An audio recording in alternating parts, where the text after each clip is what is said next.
Donald Trump called Kamala Harris, quote, a mentally disabled person. Just straight up. Kamala is mentally impaired. Joe Biden became mentally impaired.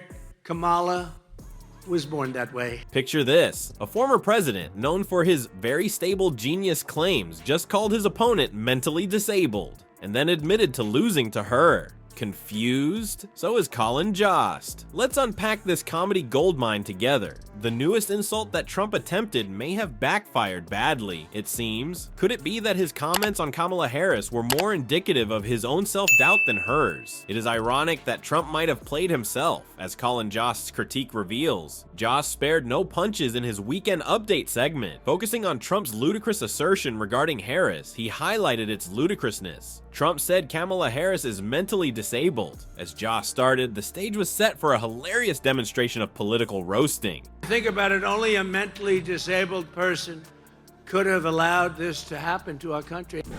Which is amazing. I cannot believe that Trump admitted he lost the debate to a mentally disabled person. However, the juicy part is about to happen. Jost turned Trump's statements upside down, not merely paraphrased them. Importantly, he brought everyone's attention to the fact that Trump had debated Harris in the 2020 campaign. It was at that moment that it hit me. Jost commented, "So Trump is basically admitting he lost a debate to someone he thinks is mentally disabled." Oh no. What an embarrassing situation. It's as if Trump's comment had a nasty boomerang effect and was returned to haunt him. But let's be honest, Trump has had his remarks rescinded before. He seems to have an aversion to pausing to consider his words. This entire mess exemplifies Trump's penchant for accidentally hurting himself. In his attempt to cast doubt on his opponents, he exposes more of his own vulnerabilities. It's as if the performer is a comedian, but the audience is the one who always gets the jokes. Trump too appears oblivious to the fact that he is the punchline. He continues to spew these comments, seemingly unaware of their impact on him. You can really tell that Trump is worried about this election because now he's just lashing out, hoping anything will work. Look. I could have been sunbathing on the beach. You have never seen a body so beautiful. Much better than... What are you talking about? You're saying you got a hotter body than Joe Biden?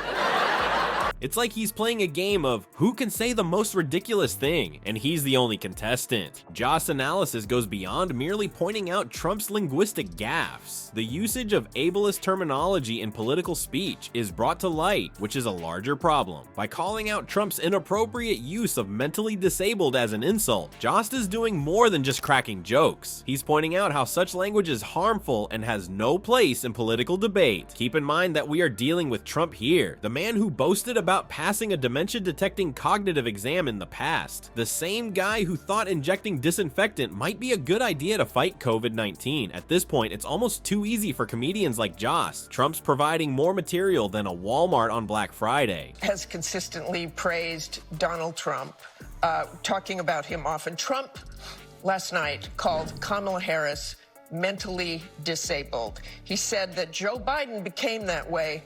She was born that way. I'm starting to worry that bullet got a little more than just the ear.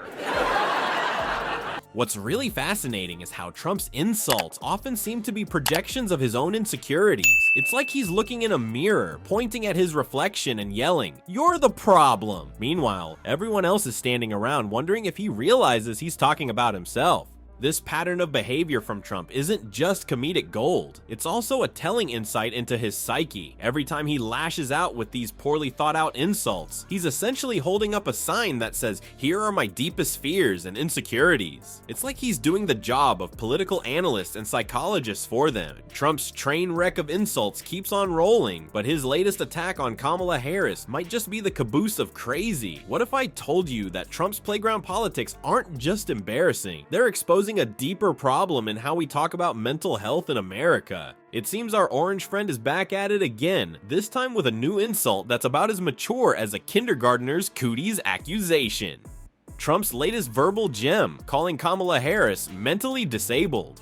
Real classy, Donnie. But here's the kicker. This isn't just another Trump tantrum. It's part of a bigger, uglier pattern. Remember when he mocked that disabled reporter? Yeah, that wasn't a one-off. It's like Trump's trying to collect all the worst person ever badges, and he's going for the grand slam. Colin Jost, our SNL hero, didn't let this slide. He pointed out that Trump seems to be getting more worried about the upcoming election. And what does a scared Trump do? He goes full playground bully mode. It's like watching a toddler have a meltdown, except this toddler has a Twitter account and a fan base. But let's talk about why this matters. Trump's not just insulting Harris, he's using mentally disabled as an insult. That's a big no-no, folks. It's like he's trying to win Most Offensive Person of the Year award. And trust me, he's got some stiff competition with himself. Maria Town, president of the American Association of People with Disabilities, put it perfectly. She said Trump's hateful biases say more about him than about Harris's mental fitness. It's like Trump's holding up a mirror to his own insecurities and shouting, "Look how bad you are." Spoiler alert, it's still you, Donald. This whole mess is part of a bigger shift in how we talk about politics. Instead of debating actual issues, we're stuck in some bizarre reality show where the main character keeps insulting everyone else. It's less West Wing and more Real Housewives of Washington, D.C. But here's where it gets really interesting. Trump's insults aren't just mean, they're revealing. Every time he opens his mouth, he's giving us a peek into his own fears and hangups. It's like he's doing the job of political analysts for them. Hey guys, here are all my weak spots. Feel free to take notes. And let's not forget, this is the same guy who bragged about passing a cognitive test that asks you to identify an elephant. It's like being proud of remembering to breathe. But hey, at least he's consistent in his ridiculousness. So what's the takeaway from all this? Well, for one, it's a reminder that words matter. When politicians use terms like mentally disabled as insults, it's not just offensive, it's dangerous. It perpetuates harmful stereotypes and makes light of real issues. Turns out there's a hefty price tag on Trump's verbal diarrhea. And no, we're not talking about his legal bills, though those are probably pretty steep too.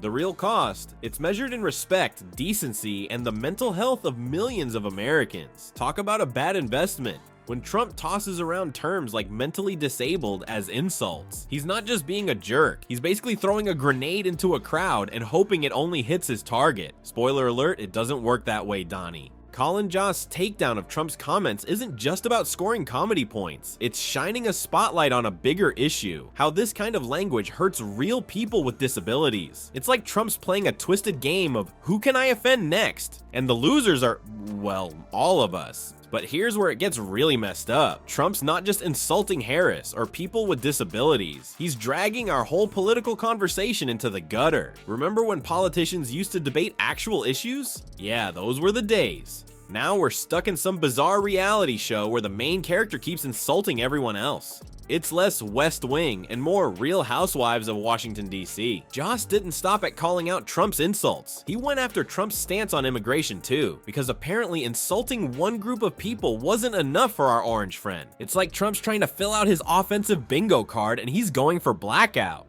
But here's where SNL's political satire really shines. While Trump's slinging mud, they're using humor to make us think. Take Maya Rudolph's portrayal of Kamala Harris, for example. It's funny, sure, but it's also smart. It's like they're holding up a mirror to Trump's divisive language and saying, is this really what we want our politics to look like? And you know what? It works. While Trump's insults make us cringe, SNL's satire makes us laugh and then makes us think. It's like they're sneaking vegetables into our comedy cake. We're laughing, but we're also getting a dose of critical thinking about political rhetoric. This whole mess shows just how powerful words can be. When politicians use terms like mentally disabled as insults, it's not just offensive, it's dangerous. It's like they're giving a big thumbs up to bullies everywhere. Hey, if the president can do it, why can't I? But there's a silver lining here. Every time Trump says something outrageous, comedians like Jost get to shine a light on the absurdity of it all. They're not just making us laugh, they're making us question. Why do we let politicians talk like this? What does it say about our society? And most importantly, how can we do better? In a world where politics often feels like a bad joke, humor might just be our secret weapon. It's like a Trojan horse for critical thinking. We tune in for the laughs, but we walk away with a new perspective on the issues that matter. So next time you hear Trump or any other politician throwing around insults like they're candy at a parade, remember, those words have weight. They're not just hurting their target, they're chipping away at the foundation of our political discourse. And that's a cost we can't afford to keep paying.